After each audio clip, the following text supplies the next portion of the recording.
오늘 말씀의 제목이 살아계신 예수님이라는 말씀입니다. 부활하신 예수님을 증언하는 내용입니다. 오늘 말씀 내용은 누가복음 24장 36절에서부터 43절까지의 말씀으로 여러분들과 은혜를 나눌까 합니다. 오늘 말씀을 통해 보니까 이 제자들은요, 부활했다고 하는 그 예수님의 소식을 듣고도 쉽게 믿지를 않았다는 겁니다. 예수님께서는 제자들에게 나타나셔서 당신의 몸을 보여주시고 심지어는 만져보라 그렇게 말씀합니다. 그리고 제자들에게 먹을 것이 있느냐 물어보고 생선 한 토막을 잡수시는 장면이 오늘 말씀에 나옵니다. 예수님께서는 이 제자들에게 부활했다는 것을 확실히 믿게끔 확인을 시켜주셨다는 거죠. 오늘 말씀의 논지를 보니까 이 부활하신 예수님께서 제자들을 찾아와 가지고 예수님의 부활을 확인해 주셨다는 것이 오늘의 말씀의 논지입니다. 첫 번째 보니까 평강을 선언하신 예수님의 말씀이 36절에 보니까 그 중반 하반절에 예수님께서 친히 그들 가운데 서서 이르시되 너희에게 평강이 있을지어다 그렇게 선포를 합니다. 그런데 두 번째 말씀을 보니까 부활을 확인시키시는 예수님인데 38절과 39절의 말씀을 보니까 부활한 것을 확인하는 게 뭐라고 합니까? 예수님께서 어찌하여 두려워하며 어찌하여 마음에 의심이 일어나느냐 내 손과 발을 보고 나인 줄 알라. 그러면서 뭐랍니까? 또 나를 만져보라. 영은 살과 뼈가 없으되 너희 보는 바와 같이 나는 있느니라 그렇게 말씀합니다. 그리고 세 번째로 보니까 예수님도 똑같이 우리와 같이 배고픔을 느꼈는지 41절 말씀을 보면 먹거리를 찾으시는 예수님께서 여기 무슨 먹을 게 있느냐 그렇게 인성을 표시하는 거죠. 그리고 42절과 43절을 통해 보니까 그 생선 한 토막을 드리니까 많은 사람들이 보는 그 앞에서 잡수시더라. 그렇게 살아계신 예수님에 대해서 나타내고 있습니다. 여러분, 우리가 믿음 생활을 하지만요, 이 믿음 생활이 언제나 우리가 살아오면서 평탄한 일만 있었습니까? 얼마나 힘들 때가 많았습니까? 이 믿음을 가지기 위해서 우리는 얼마나 고통과 고난의 기간을 거쳐왔는지도 모릅니다. 예수님을 믿어가지고 복을 받는 사람이 주변에 보니까 너무나 많은데 나는 왜 이렇게 복 받았다는 느낌이 들지를 않을까? 여러분 어떤 땐 그런 생각도 안 해봤습니까? 내가 예수 믿었으면 다른 사람보다 더 여유가 있고 더 복받고 건강도 건강해야 되고 한데 왜 나는 이렇게 모든 게 없는 것 같을까? 그런 느낌도 가진다는 겁니다. 세상 사람들이 생각하는 복과는 차원이 다른 복, 세상 사람들이 생각하는 복보다는 더 크고 더 멋진 복을 받기까지 언제나 정말 무난하고 평탄한 길만 걸어왔으면 얼마나 좋을까 하는 거죠. 사실 믿음은요, 복을 받을 만큼의 인품을 갖추는 일이기도 하다 그렇게 말합니다. 이 믿음이라고 하는 것은 복을 받을 만큼의 나의 인품을 갖춰 나가는 것, 진정한 복을 받는 과정에서 만나는 고난을 이기는 힘을 얻는 일이기도 하다 그렇게 말합니다. 이 세상에 어떤 사람도 자기가 생각하는 복을 받아 누리는 일은 그렇게 만만하지가 않다는 거죠. 정말 어느 날 하늘에서 갑자기 감이란 하나 내 앞에 뚝 떨어지는 그런 수준의 복을 여러분들 생각하지 말아라는 겁니다. 어찌 보면은 복은 우리가 살아가는 가운데 치열한 삶의 결과물일지도 모릅니다. 물론 이 땅에서 부모 잘 만나서 내가 이미 복된 환경에서 태어난 사람도 있고 또 출발점이 다르다고 말하는 그런 사람도 있습니다. 신앙도 믿음이 좋은 부모님에게서 태어나서 잘 배우고 자랐다고도 말할 수가 있다는 거죠. 요즘 제가 만나는 주변의 목사님들 자녀들 이야기를 가만 들어보면요, 그나마 목사님들의 자녀들이 다 그래도 실패하지 않고 이 세상에 건전하게 그 나름의 몫을 잘하고 살아가고 있더라는 겁니다. 특별히 별난 어떤 그런 목사들은 빼고 평범하고 우리가 그냥 정직한 성직자라고 하는 그런 사람들의 자녀들은 그 복을 그대로 받더라는 거예요. 여러분 왜 그렇겠습니까? 성직자로서 자녀들에게 믿음의 본을 보여준 것이고 그 자녀들 앞에서 기도하는 모습을 보여준 것, 그게 얼마나 큰 힘이 되겠습니까? 여러분들도 신실한 믿음의 삶 가운데 나의 자녀들은 절대 실패하지 않는다는 걸 꼭 믿으시기를 바랍니다. 그렇지만 환경이든 믿음이든 결국은 자신이 살아내야 합니다. 특히 믿음은요, 하나님과 나의 관계라는 걸 철저히 깨닫고 하나님 앞에 자기를 세워가는 과정이라는 거죠. 이 믿음에는요, 여러분, 예수님을 만나는 경험이 반드시 필요하다는 거죠. 이 경험을 여러분들이 꼭 가져야 합니다. 내가 예수님을 만나야 한다는 겁니다. 예수님으로부터 말씀을 듣고 예수님으로부터 힘을 얻고 또 예수님으로부터 받은 사명을 받는 경험을 여러분들이 해야 된다는 거예요. 지난번 제가 여러분들에게 우리 전도사님들하고 우리 집사님들하고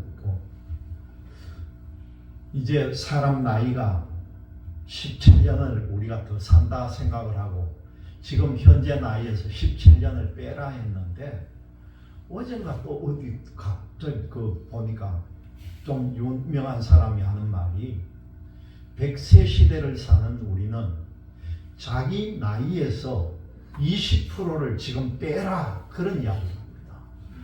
신전도사님은 원래 이제 40대인 줄 알기 바랍니다. 우리 김혜경 전도사는 40이 아직 안 되고 우리 집사님 이천영 집사님도 마찬가지예요. 우리 정혜웅 집사님, 홍영진 집사님 마찬가지. 왜 이런 말을 드리느냐? 여러분 우리 지금요 생각해보자. 앞으로 살 일이 굉장히 깁니다. 여러분 90 노인이 이 사회에 얼마나 많은지 몰라요. 옛날하고 틀립니다. 우리 주변에도 보면 90 넘는 노인이 얼마나 많아요. 박양주 권사님 내일 모레면 이제 90대입니다. 박양주 권사님 20년 빼면 이제 70입니다. 건강하게 사셔야 되는 거예요. 그러면서 제가 요즘 기도하면서 느끼는 게 뭔지 압니까? 우리가 비록 얼마 안 되는 공동체들 안에 있지만은 안타까운 게 우리 전도사님 두 분도 마찬가지고 우리 이천영 집사님이나 정혜옥 집사님, 홍영진 집사님 내가 권하고 싶어요. 지금 나이를 20년을 뺀 그 나이라고 생각하고 지금이라도 신학을 한번 공부해 보세요. 아니 저는 묻지 말고 할 일이 많다는 거예요. 여러분 이 세상에 목회자들이 많으면 어디에 쓸 거냐 그런 생각하면 안 돼요. 어느 날 갑자기 우리나라가 통일을 이루면요 저 북녘 땅에 나가가지고 마을마다 면단위마다 나가가지고 설교해야 될 사람들이 얼마나 많은 세상이 되는지 모릅니다. 그 이북에 있던 4,500개 교회가 하나같이 다 무너져 버린 이 현 시점에서 우리가 오늘 말씀 나오는 대로 예수님을 만나고 사명을 받는 경험을 가지라는 거예요. 여러분들에게 꼭 권하고 싶습니다. 홍영진 집사님 눈 딱 뜨고 안 봐요. 신학 공부해가지고 목사될 꿈도 꾸라는 거예요. 네? 아멘 안 합니까? 권사님이 대신 아멘 하세요. 앞으로 살아야 될 일에 우리가 어떤 식으로 살아야 되는지를 담대하게 해 나가야 된다는 것이죠. 만약에 여러분들이 그 길을 간다면 제가 100% 지원하겠습니다. 여러분 시간도 그렇게 힘들질 않아요. 돈도 그렇게 들질 않습니다. 제가 권하는 대로 여러분들이 오신다면 제가 정말 힘껏 제 생명 다하는 시간까지 여러분들 지원해 줄 거예요. 예수님으로부터 말씀을 듣고 예수님으로부터 힘을 얻고 우리가 사명을 받는 경험을 하라는 겁니다. 이 경험을 가지면 그 다음부터는요, 우리에게 어떤 고난을 오더라도 고난을 이기는 힘을 가질 수가 있고 평안을 누릴 수가 있다는 걸 꼭 명심하시기를 바랍니다. 오늘 첫 번째 보니까 평강을 선언하신 예수님인데, 예수님이 십자가에 돌아가시자 제자들이 적잖이 실망을 했다는 거죠. 이스라엘을 구원하실 분, 메시아로 기대하는 분이 십자가에서 죽었으니 그 기대하던 바가 무너진 허탈감이 얼마나 컸겠습니까? 그동안 이렇게 열심히 따라다녔는데 그 따라다니던 일에 대한 후회도 있을 것이고 정말 그 소회는 말할 수가 없겠죠. 그런데 예수님께서 부활하셨다는 소식을 들었지만은 이 부활이라고 한 걸 이 사람들이 전혀 경험을 하지 못했는데 그 이야기를 솔깃하게 들을 수가 없었다는 겁니다. 믿음을 놓치고 세상으로 다시 돌아가게 딱 들어맞는 환경이 되어버린 것이요. 그러나 부활하신 예수님은 제자들에게 환경을 극복하는 믿음, 마음을 새롭게 추스르는 믿음을 주셨다는 겁니다. 예수님께서 제자들에게 나타나셔서 평강이 있을 것이라고 선포를 해주십니다. 우리가 예수님을 믿으면서 어떤 풍파를 만나고 장벽에 가로막혀서 좌절한다 해도요, 예수님께서는 결코 우리를 포기하지 않으신다는 겁니다. 풍파와 장벽을 만나는 그때가 바로 예수님께서 우리에게 주시는 평강이 임할 때라는 것을 꼭 기억하시기를 바랍니다. 예수님께서 주시는 신비한 능력을 경험하고 예수님의 뒤를 따라가라는 신호입니다. 예수님을 경험할 때 두려움을 느낄 수도 있습니다. 제자들은 자기들 앞에 나타나신 예수님을 보고 무서워했다는 겁니다. 영으로 생각했다는데 이게 무슨 말씀이냐 하면은 우리식으로 보면은 육체는 없으면서 눈앞에 보이는 귀신 정도로 생각했다는 거예요. 그 예수님을. 예수님이 주는 평강은 두려움과 함께 올 수도 있지만은 그 두려움을 극복하게 한다는 것을 우리가 꼭 기억을 해야 합니다. 두 번째로 보니까 부활을 확인하신 예수님에 대한 말씀입니다. 예수님은 두려워하는 제자들을 향해서 말씀합니다. 그 말씀하신 분위기를 한번 우리가 상상을 해보시기를 바랍니다. 그 제자들에게 말씀하실 때에 예수님께서 나무라듯이 꾸짖듯이 말씀했겠습니까? 이 제자들의 나약한 믿음에 대한 그런 질책을 했겠느냐는 거죠. 아니면은 이 제자들을 처근한 마음으로 부드럽게 말씀하셨을까? 오늘 말씀을 보면 뭐라고 합니까? 어찌하여 두려워하며 마음에 의심이 일어나느냐, 그렇게 말씀합니다. 이 말씀을 보면은요, 꾸지람과 나무라는 분위기가 이 속에 있다는 걸 느낄 수가 있는 거죠. 그러나 두려워하는 사람들에게 꾸짖고 나무란다고 그 두려움이 사라지지를 않는다는 것입니다. 이때는 말과 내용과는 다르게 부드러운 분위기여야 한다는 거죠.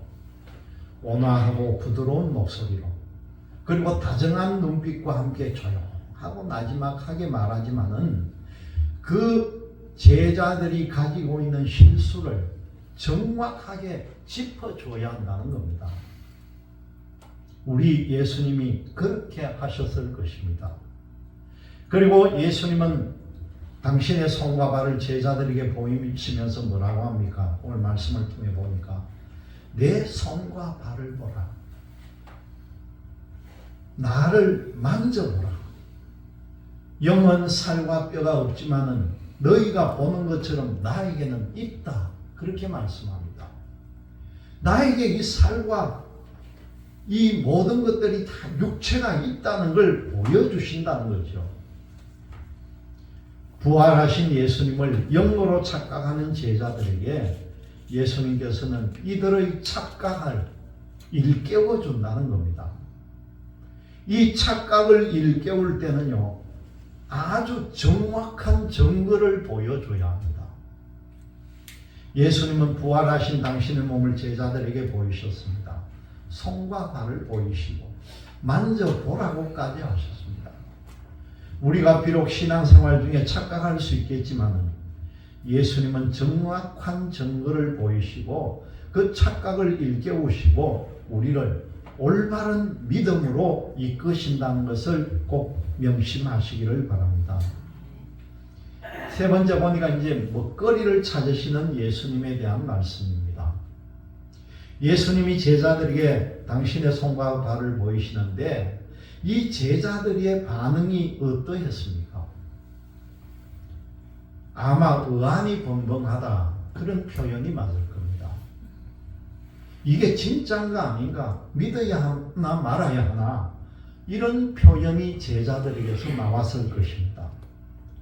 예수님께서 나타나셔서 당신의 부활을 증명해 주시니까 이 제자들에게는 얼마나 큰 기쁨이었겠습니까? 그런데 오늘 본문을 보니까요, 이 제자들이 그 기쁨을 누리지 못하고 아직도 믿지 못했다고 하는 거예요. 여러분, 우리가 깜짝 놀랄 일이 있으면 표현을 뭐라고 합니까? 이게 꿈이냐 생시냐, 진짜냐 아니냐. 그러면서 어떤 사람입니까? 내가 볼을 꼬집어 봐야 알겠다, 그런 표현을 씁니다. 하나님이 주신 엄청난 복을 갑자기 받으면요, 이런 모양으로 믿어지지가 않을 수도 있다는 겁니다. 사람들도 자기들이 원하는 복을 갑자기 만나면은 못 믿을 때가 있다는 거죠. 진짜가 흔히 하는 말이죠. 뭐라고 말을 하면 정말이가, 그렇게 묻는 게 우리 인간입니다. 이 부활하신 예수님을 만나는 일도 비슷한 반응일 거라는 거죠. 그러나 원인과 결과 그리고 차원은 완전히 다르다는 겁니다. 내 형편을 풀어주는 일이라도 하나님을 만나는 일이 아닐 수도 있다는 거죠. 반면에요, 내 형편이 여전하지만은 하나님을 만나고 내 인생의 새로운 방향이 정해지는 일도 있다는 걸 여러분들이 꼭 알아라는 겁니다. 서두에 말씀드렸듯이 내가 내 생각대로 한다고 내 판단이 아니에요. 여러분, 살아가다 보면은 내 인생을 새로운 방향으로 언제 이루어질지는 아무도 모릅니다, 여러분. 내 느낌이 비슷하다 해서 본질이 다 똑같지는 않다는 것입니다. 예수님은 이 의안이 벙벙해 있는 제자들에게 먹을 것이 있느냐, 그렇게 질문을 합니다. 제자들은 예수님의 먹는 장면을 보고 뭐라고 생각했겠습니까? 아, 정말 예수님 맞네. 정말 예수님 부활했네. 우리하고 똑같이 먹고 잡수시네. 그걸 알았을 거 아니에요. 마지막으로 보니까 생선을 받아 드신 예수님에 대한 말씀이 마지막에 나옵니다. 이에 구운 생선 한 토막을 드리니 받으사 그 앞에서 잡수시더라. 생선 한 토막을 들었는데 그걸 뒤돌아서 먹은 것이 아니라 모든 사람, 모든 제자들이 보는 앞에서 잡수셨다는 거예요. 영이라고 하는 것은 여러분 음식을 먹는 장면도 보일 수가 없습니다. 어떻게 영이 보일 수가 있겠습니까? 그러나 육신을 입고 있으면 음식 하나하나 먹는 것도 다 눈에 보인다는 거죠. 예수님의 잡수는 모습으로 제자들은 이 예수님의 부활을 확실히 믿게 됩니다. 그러나 먹는 행위는 제자들에게 부활 확인을 주는 의미로 끝나지 않는다는 것이죠.